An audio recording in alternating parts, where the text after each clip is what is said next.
To इला Joshi C++ classes. आज इस वीडियो में मैं आपको एक्सप्लेन करने जा रही हूँ इनहेरिटेंस। सबसे पहले what is inheritance? Inheritance is the ability to make a new class by inheriting the feature of existing class and add some new features to it. कहने का मतलब है कि अगर एक पहले से प्री डिफाइंड क्लास को यूज करके हम एक नई क्लास बनाना चाहते हैं और उसमें कुछ नए फीचर्स ऐड करना चाहते हैं तो उसे हम कहते हैं इनहेरिटेंस। सपोज कीजिए मेरे पास एक प्री डिफाइंड क्लास है A, मुझे B क्लास बनानी है और उसके अंदर मैं चाहती हूँ कि A क्लास के अंदर जितने भी फीचर्स मैंने डिफाइन किए वो सारे इसके मेंबर बन जाए। तो B क्लास के अंदर हम A को इनहेरिट कर देंगे। तो जो हमारी एग्जिस्टिंग क्लास है वो बन जाएगी हमारी बेस क्लास और जो हमारी नई क्लास बनी B ये कहलाएगी ड्राइव क्लास। क्लास B के पास अपने भी सारे मेंबर होंगे और अपनी बेस क्लास के पास के भी सारे मेंबर होंगे, लेकिन क्लास A के पास सिर्फ और सिर्फ अपने मेंबर होंगे, क्लास B का कोई मेंबर नहीं होगा। कहने का मतलब है Drive class will have all the features of its base class as well as its on, but vice versa is not true. अब बात करते हैं टाइप्स ऑफ इनहेरिटेंस की। हमारे पास 5 तरीके के इनहेरिटेंस होते हैं। सबसे पहले सिंगल इनहेरिटेंस। सिंगल इनहेरिटेंस का मतलब है अगर एक बेस क्लास है और उस क्लास को इनहेरिट करके एक ही ड्राइव क्लास बनी है तो it is known as single inheritance. For example class A, इसको इनहेरिट करके बनी B। यहाँ पर हमारे पास सिर्फ 2 क्लासें हैं, एक बेस क्लास और एक ड्राइव क्लास। इस टाइप के इनहेरिटेंस को हम कहते हैं सिंगल इनहेरिटेंस। ये तो हुआ डायग्राम देख के हमें पता चला कि ये सिंगल इनहेरिटेंस है, लेकिन अगर आपको कोडिंग देख के बताना हो कि ये सिंगल इनहेरिटेंस है या नहीं वो हम कैसे बताएंगे। यहाँ पर एक क्लास A है, इसके अंदर सपोज कीजिए कुछ कोडिंग है, इसकी इनहेरिट लिस्ट में किसी का नाम नहीं है, it means it is independent class. नीचे हमने क्लास डिफाइन की है B, इसकी इनहेरिट लिस्ट में क्लास A का नाम गिवन है, यानी B ने A के फीचर्स को इनहेरिट किया है। तो इस सिचुएशन में A बन गई बेस क्लास और B बन गई ड्राइव क्लास। तो इसे हम क्या कहेंगे? इसे हम कहेंगे सिंगल इनहेरिटेंस। Triple inheritance. अगर एक ड्राइव क्लास फीचर्स को इनहेरिट करती है from more than one base class then it is known as multiple inheritance. For example यहाँ पर क्लास A और B, आप देख सकते हैं कि इन दोनों क्लासेस का आपस में कोई लिंक नहीं है, लेकिन C ने दोनों से फीचर्स को इनहेरिट किया है, क्लास A से भी और क्लास B से भी, यानी C के पास A के फीचर भी आए हैं और B के फीचर भी आए हैं। तो इस सिचुएशन में हम कहेंगे it is a multiple inheritance. अब कोडिंग देख के हमें कैसे पता चलेगा? क्लास A, इसकी इनहेरिट लिस्ट में किसी का कोई नाम नहीं है, यानी ये इंडिपेंडेंट क्लास है।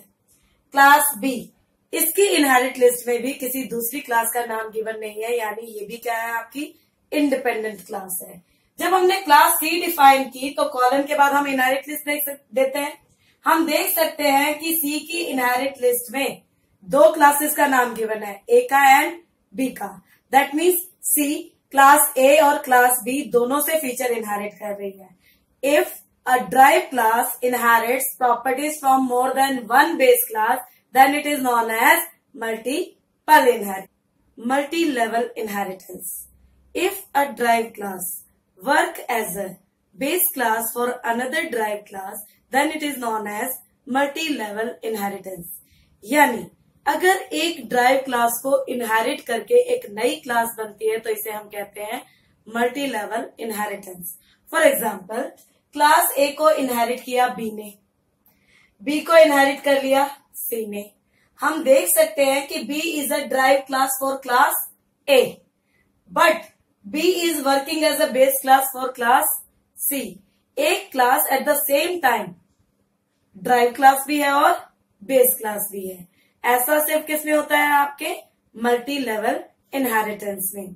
अब कोडिंग पे भी हम इसका एग्जांपल देख लेते हैं। सपोज कीजिए क्लास A है, इसके इनहेरिट लिस्ट में किसी का नाम गिवन नहीं है, इट इज इंडिपेंडेंट। जबकि क्लास बी की इनहेरिट लिस्ट में क्लास ए का नाम गिवन है, यानी बी ने इनहेरिट किया है ए को। ये पोर्शन हो गया। अब उसके बाद हम देखते हैं कि क्लास सी की इनहेरिट लिस्ट में नाम गिवन है बी का, यानी सी ने किसको इनहेरिट कर लिया, बी को। यानी कि अगर मैं पूछूं कि क्लास बी की बेस क्लास कौन है, तो वो है ए, और क्लास बी की ड्राइव क्लास कौन है, तो सी। अगेन रिपीट करती हूं, अगर derived class work as a base class for another drive class, then it is known as multi level in. Number 4, hierarchical inheritance. Hierarchical inheritance का मतलब है कि if the same base class is inherited by more than one derived class, then it is known as hierarchical inheritance. For example, यहाँ पर हम देख सकते हैं कि A एक क्लास है, क्लास B ने भी किसको इनहेरिट किया है, A को, क्लास C ने भी किसको इनहेरिट किया है, A को। यानी A जो है वो B के लिए भी बेस क्लास है और C के लिए भी बेस क्लास है। That means if more than one derived class inherit the features from the same base class, then it is known as hierarchical inheritance. For example coding के तौर पे देख लेते हैं, क्लास ए है, क्लास के इनहेरिट लिस्ट में किसी का नाम गिवन नहीं है, ये अपने आप में एक इंडिपेंडेंट क्लास है। क्लास बी के इनहेरिट लिस्ट में क्लास ए का नाम है, यानी क्लास बी ने ए को इनहेरिट किया है। क्लास सी की इनहेरिट लिस्ट में भी क्लास ए का नाम गिवन है, यानी बी ने और सी ने दोनों ने ही ए को इनहेरिट किया है। वही बात आ जाती है कि if more than one derived class inherits the properties from the same base class, then it is known as hierarchical inheritance. Number 5, hybrid inheritance. If more than one form of inheritance is used in the same program, then it is known as hybrid inheritance. कहने का मतलब है कि एक ही programme में अगर एक से ज्यादा टाइप का इनहेरिटेंस यूज होता है तो उसे हम कहते हैं hybrid inheritance. For example, class ए को इनहेरिट किया क्लास बी ने, बी को इनहेरिट किया सी ने। अगर मैं सिर्फ इतना पार्ट देखती हूं तो ये क्या कहलाएगा, आपका मल्टी लेवल इनहेरिटेंस। अगर मैं सिर्फ इतना पार्ट देखूं तो हम देख सकते हैं कि डी ने भी बी को इनहेरिट किया है और सी ने भी बी को इनहेरिट किया है। अगर सेम बेस क्लास इनहेरिट होती है by more than one derived class तो इसे हम कहते हैं हायरार्किकल इनहेरिटेंस। यानी सेम कोड में आपका मल्टी लेवल इनहेरिटेंस भी यूज हो रहा है और हायरार्किकल भी इनहेरिटेंस भी यूज हो रहा है। Within the same code two form of inheritance are used, इसीलिए इसे हम क्या कहेंगे,